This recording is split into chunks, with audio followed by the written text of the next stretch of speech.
여러분 안녕하십니까? 6년 전부터 추진되고 있는 영덕 신규 원전 건설 사업이 기로에 섰습니다.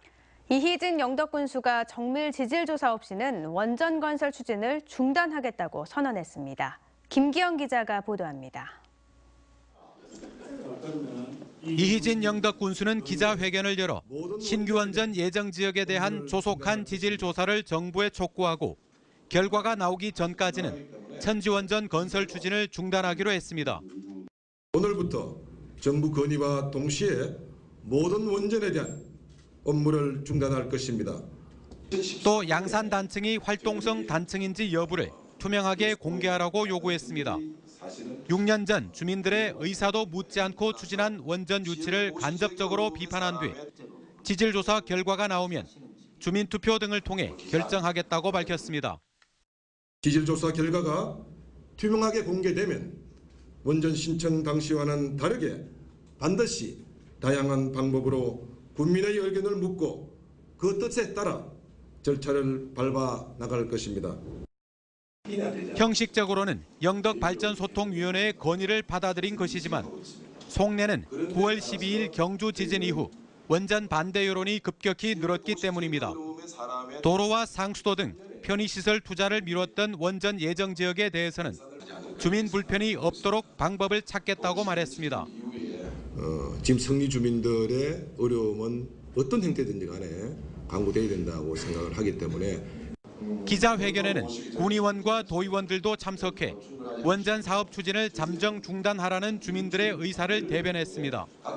사업자인 한국수력원자력은 가뜩이나 지지부진하던 신규 원전 사업에 복병을 만난 셈입니다. 한수원은 그러나 토지 우선 매수 청구에 응하는 등 독자적으로 추진할 수 있는 업무는 예정대로 하겠다는 입장입니다. 한편 원전 반대 단체들은 오는 11일 주민투표 1주년 행사를 열 계획입니다. MBC 뉴스 김기영입니다. 포스텍 연구진이 광음향을 이용해 신체의 구조는 물론 조직의 성질까지 확인할 수 있는 영상 시스템을 개발했습니다.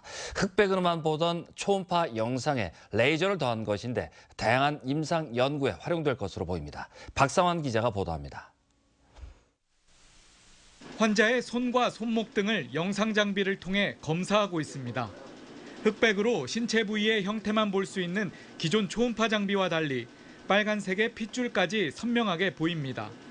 임상용 초음파 장비에 이동형 레이저를 결합해 용도에 따라 사용할 수 있는 광음향 초음파 영상 시스템입니다. 생체 조직의 빛 흡수도에 따라 기능성 정보를 고해상도로 얻을 수 있는 기술입니다. 기존의 초음파 영상이 인체 내의 구조적인 면만 볼 수 있었던 것과 달리 광음향 영상을 이용해서 인체 내부의 기능적인 정보 또한 알 수 있는 임상용 의료 영상 시스템입니다. 생체 내 조직의 영상을 촬영해 질병으로 변화한 조직을 진단하고 목적에 맞게 응용할 수 있어 실험 등 다양한 임상 연구에 적용 가능합니다. 암 진단이라든지 뇌 연구 같은 곳에 많이 쓰일 가능성이 높은데 이번 연구 같은 경우는 기존에 사용한 초음파 장비에 저희 기능을 추가함으로써 실질적으로 바로 병원에서 사용할 수 있는 그런 장비를 만들었습니다. 이번 연구 결과는 네이처 자매지인 사이언티픽 리포트를 통해 발표됐습니다. MBC 뉴스 박상환입니다.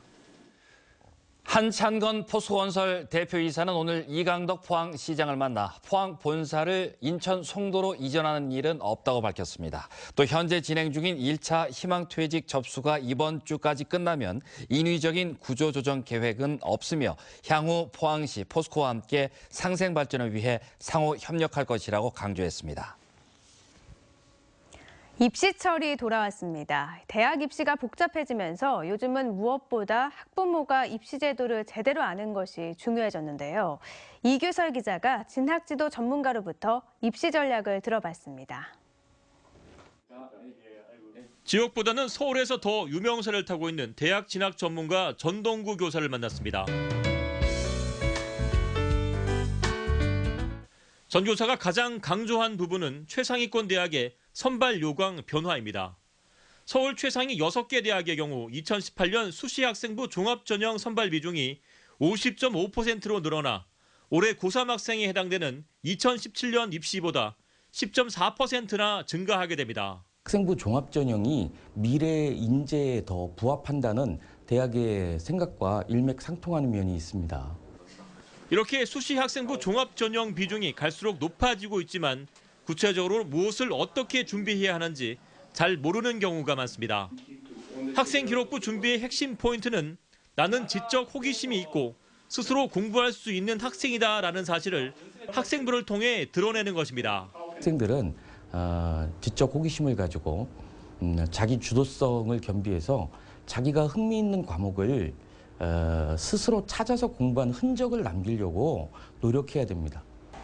당연히 고교 1학년 때부터 수업 시간에 질문을 많이 하고 토론이나 동아리 활동을 주도하며 학교 생활을 하는 것이 도움이 됩니다.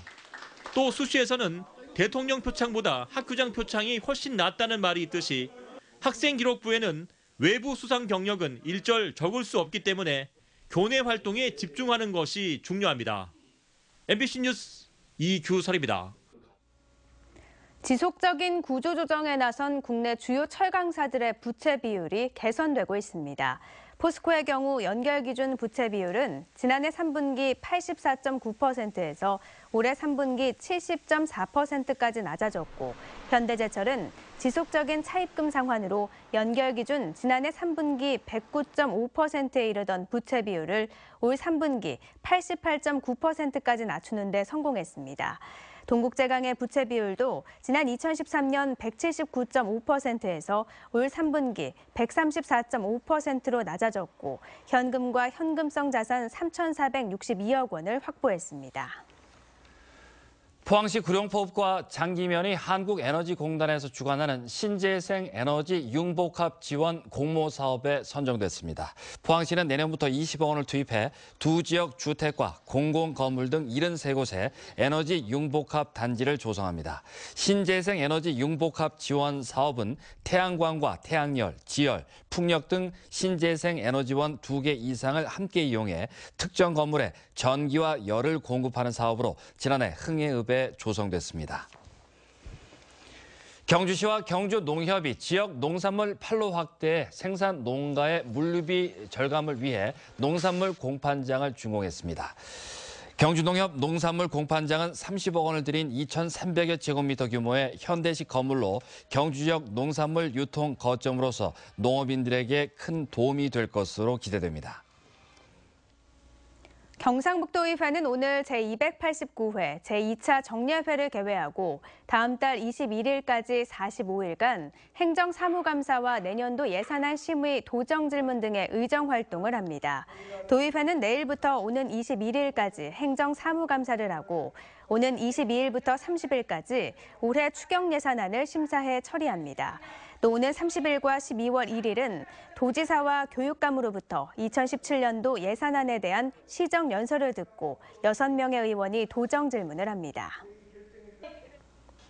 경북지방경찰청은 지난해 12월부터 올해 2월까지 경북 동해 연안에서 포획이 금지된 암컷대게와 어린대게 3만 5천 마리를 불법 포획해 유통한 혐의로 12명을 검거해 이 중 선장 42살 이모 씨와 도매상 39살 김모 씨 등 3명을 구속했습니다.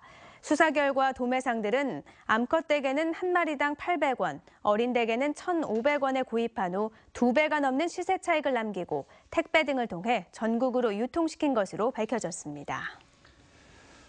한동대학교 교수 32명은 오늘 박근혜 대통령의 즉각 사퇴를 요구하는 시국선언서를 발표했습니다. 한동대 교수들은 시국선언서에서 대통령으로서 권위와 정당성을 완전히 상실한 박근혜 대통령은 즉시 대통령직에서 사퇴하라고 요구하고 현 정부와 집권 세력은 야당과 합의해 빠른 시일 내에 중립내각을 구성하라고 촉구했습니다. 앞서 한동대 총학생회도 지난달 29일 시국선언문을 발표한 바 있습니다. 경주시 보건소는 이번 지진으로 인해 트라우마를 겪은 시민들을 대상으로 1차 심리치료를 실시한 데 이어 위험군에 포함된 시민들에 대해 2차 치료를 실시합니다. 고위험군과 경증 위험군 대상은 모두 39명으로 다음 달까지 외상후 스트레스 장애 척도 검사와 재난 트라우마 극복을 위한 특강 등 집단 심리치료 프로그램을 운영하며 이들에 대한 지속적인 모니터링도 할 방침입니다.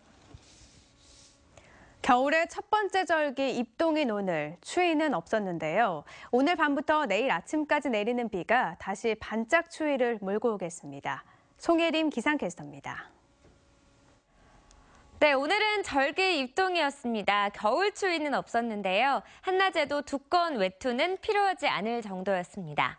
하지만 오늘 밤부터 내리는 비가 반짝 추위를 몰고 오겠습니다. 내일 아침 비가 그친 뒤 찬 공기가 내려오면서 낮부터 점차 추워지겠는데요. 낮 최고 기온 14도 안팎으로 평년을 밑돌겠고요. 바람까지 강해서 체감 온도는 더 낮겠습니다. 모레 수요일에는 추위가 절정에 달할 것으로 보입니다. 아침 최저 기온 경주가 0도까지 떨어지겠고요. 그 밖에 경북 동해안 지역은 3도가 예상됩니다. 낮 동안에도 10도 안팎에 머물 것으로 보입니다. 목요일부터 다행히 기온은 오름세를 보이겠습니다. 자세한 내일 날씨 알아보겠습니다. 경북 동해안 지역은 내일 아침까지 내리는 비가 추위를 몰고 오겠습니다. 아침 기온 울진과 영덕 10도, 포항 12도, 경주 9도고요. 낮 최고 기온은 울진 13도, 영덕 14도, 포항 15도, 경주 14도로 오늘보다 조금 낮겠지만 점점 추워지면서 낮부터는 추위가 시작되겠습니다. 울릉도와 독도 지역엔 내일 계속해서 비가 오겠습니다. 아침에 울릉도가 10도, 독도 12도, 한낮에는 울릉도 11도, 독도 13도가 예상됩니다.